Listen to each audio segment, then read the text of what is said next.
বাংলাদেশের সকল দুর্নীতির বিরুদ্ধে প্রথম আওয়াজ তোলা ব্যক্তি মুসলিম জননেতা দালাল স্টার সুমন ভাই আমেরিকা থেকে একটা ভিডিও মেসেজ ড্রপ করে জানিয়েছেন তিনি কোটা আন্দোলনের সময় ব্লুটুথের মাধ্যমে ছাত্রছাত্রীদের পাশে ছিলেন। কোটা সংস্কারের জন্য আমি সবসময় আপনাদের সাথে ছিলাম। তাই কেউ দেখতে পায়নি, দেখতে না পেয়ে মানুষ এখন তাকে গালাগালি করছে। আর এই গালি থেকে রক্ষা পাওয়ার জন্য সে এখন তার প্রিয় নেত্রীর দালালি ছেড়ে দিয়ে পুরনো ইতিহাসের একটা ফাইল নিয়ে হাজির হয়েছেন।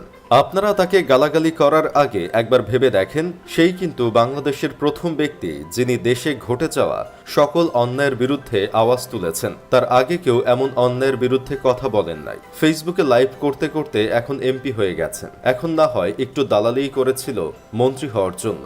আপনারা জানেনই এই দেশে একটু চাটাচাটি করলেই মন্ত্রী হওয়া যায়। সে এটাই ফলো করতেছিল। তাই বলে কি আপনারা তাকে সোদানির ফুয়া বলে গালি দিবেন? সে চাটাচাটি করার পর যখন পদটা পেয়ে যাইতো তখন আবার আপনাদের পাশে চলে আসতো। এই জিনিসটাই আপনারা বুঝলেন না।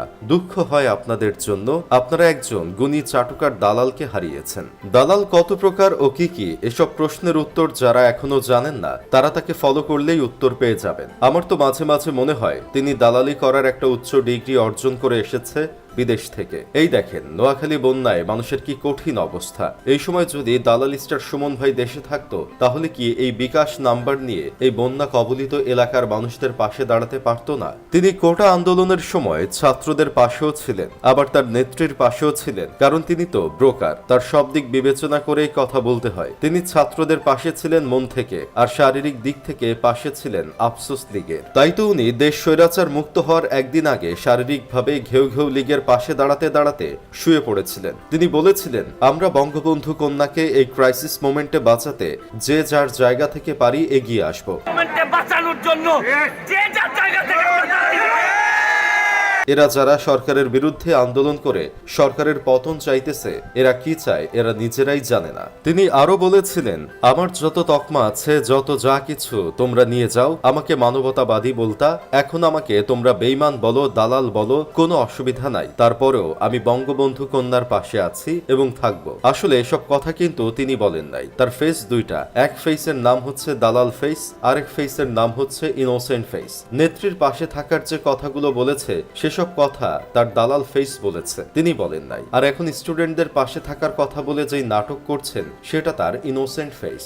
তবে আমি শুধু তার এই দুইটা ফেসের কথাই জানি, এছাড়াও তার অনেক ফেস আছে। তিনি এক এক সময় এক এক রং ধারণ করে। স্বয়ং গিরগিটিও যদি তাকে দেখে তাহলে গিরগিটিও তার কাছে হার মানবে। তার মতো বহুমুখী মানুষ আমি চিনেছি যখন সে বলেছিল, আমার এই সস্তা লাইক কমেন্ট আর ভিউ এর কোনো দরকার নাই। আফসোস লীগের দেয়াল পেছনে ঠেকা গেলে তারা আরো ভয়ঙ্কর হয়ে ওঠে। এত কিছুর পরেও তিনি এখন এসে বলতেছে আমি ছাত্রদের পাশে ছিলাম। আসলে কিছু রাজনীতিবিদদের মনে হয় লজ্জা শরম থাকে না। তা না হলে এত পরিমাণ দালালি করেও কেমনে ভালো সাজার নাটক করতে আসে। সে এখন এমন একটা ভাব নিচ্ছে যেন সে দুর্নীতির বিরুদ্ধে কথা বলেছে, এজন্য তার বর্তমান ভুল মাফ হয়ে যাবে। যাই হোক, শেষমেশ আমি গোলাম হোসেন একটা কাজের কথা কই, এই ধরনের বহুমুখী দালালেরা বারবার আমাদের মাঝে ফিরে আসবে আর আমাদের ইমোশনের মাইরে বাপ পাকিস্তান করে ছেড়ে দিবে নিজের স্বার্থ হাসিলের জন্য। তবে একটা জিনিস মনে রাখবেন, যে দালাল ছিল, দালাল আছে, দালাল থাকবে।